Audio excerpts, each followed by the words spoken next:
Nigerians, gather here, let's talk. This is a topic most Nigerians avoid talking about for obvious reasons. But guess what? It had reached the headquarters and we are going to discuss it. Nnamdi Kanu remains in custody.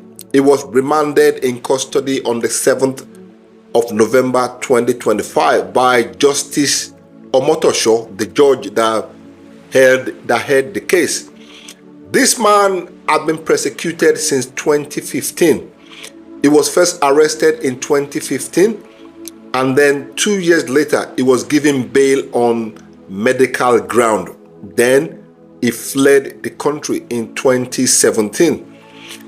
In 2021, he was arrested by Interpol and extradited back to Nigeria to face the alleged crime that was levied against him. So what exactly are the crimes fabricated against Nnamdi Kanu? Because to be honest, you cannot judge somebody until the person is found guilty of any crime or any offense, right?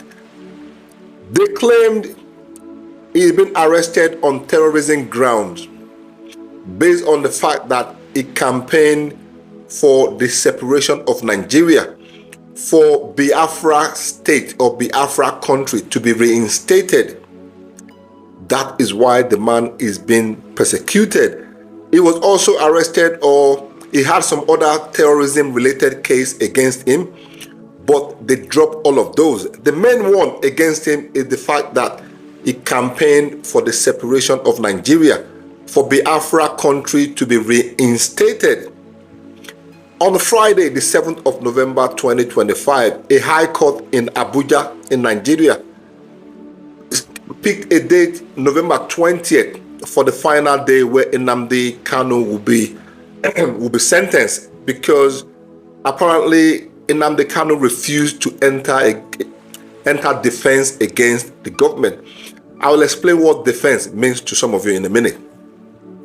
He refused to enter defense against the government because he claimed the law, as at that time he was arrested, there was no terrorism law in Nigeria. So you cannot judge a case of then with the rule of law that is existing now.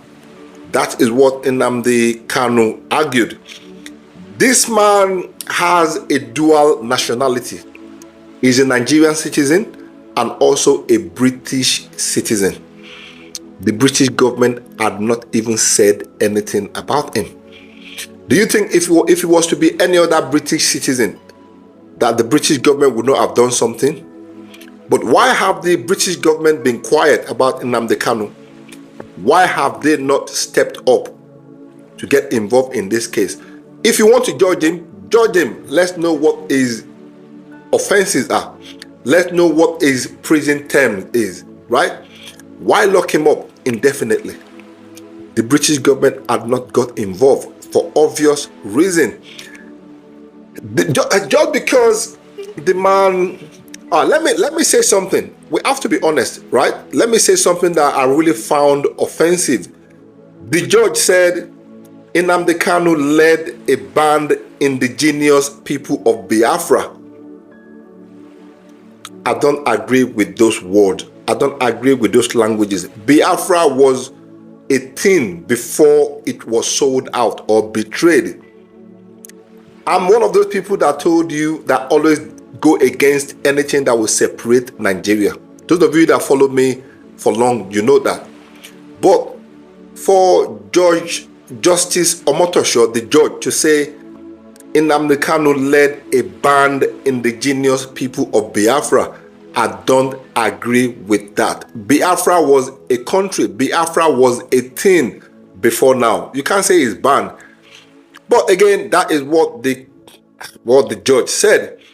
Nnamdi Kanu is facing 7 counts of terrorism charge, all related to his campaign.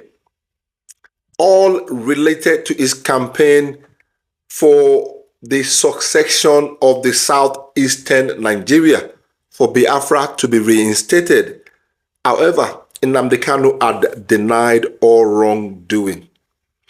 So what is when the judge said Kanu refused to enter the fence, what does that mean? Going into the fence is when a defendant makes a statement to set out the fact on or what it relies on against the response of any offenses that have been levied against them. Nnamdi Kanu refused to do that. Nnamdi Kanu is also representing himself in the court. So he refused to do that for obvious reason. The guy said, you cannot use the law of then to try to judge. I mean, you cannot use the law of now to judge the case of what happened years and years ago. That was the argument. But the 20th of November had been picked as the next final date of judgment. Let's wait and see what happened on the 20th of November, not long ago, yeah? Justice Omotosho said Kanu could not claim that or could not deny that he had not been treated fairly. He had repeatedly declined to present a defense despite being told to do so. Ladies and gentlemen, I'm not going to say much on this case because it is something that is still going on in the court of law. There are a few things I would have loved to say, but unfortunately, that will be against the law. I've only told you what had happened. So everything I've told you right now, I suppose most of you already know. But what had not yet happened, I can't say it because the case is still ongoing. It is still being held. It is going to take place.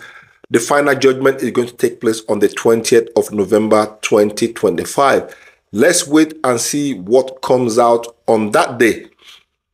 But my southeastern Nigerian people, what do you guys have to say? What do you think? What do you know? How does this make you feel when you heard Nnamdi Kanu was remanded in custody on the 7th of November 2025? And when you hear people say Biafra is a banned indigenous state, how does that make you feel? Please express yourself in the comment section. And I want you to share this video and I want you to repost this video to your pages so that we can get more people involved in it. Since nobody is talking about it, and I seem to be the only one that is talking about this Biafra situation every now and then, please, you need to encourage me to continue to push this movement to speak the truth about what is going on with Biafra. If you want me to keep doing that, share this video with your friends, repost it, make it go viral if possible. And the most important thing is I want to hear what you think in the comment section. Don't hold back. Good or bad, it is okay to agree to disagree. Have a great day and God bless. Arrivo.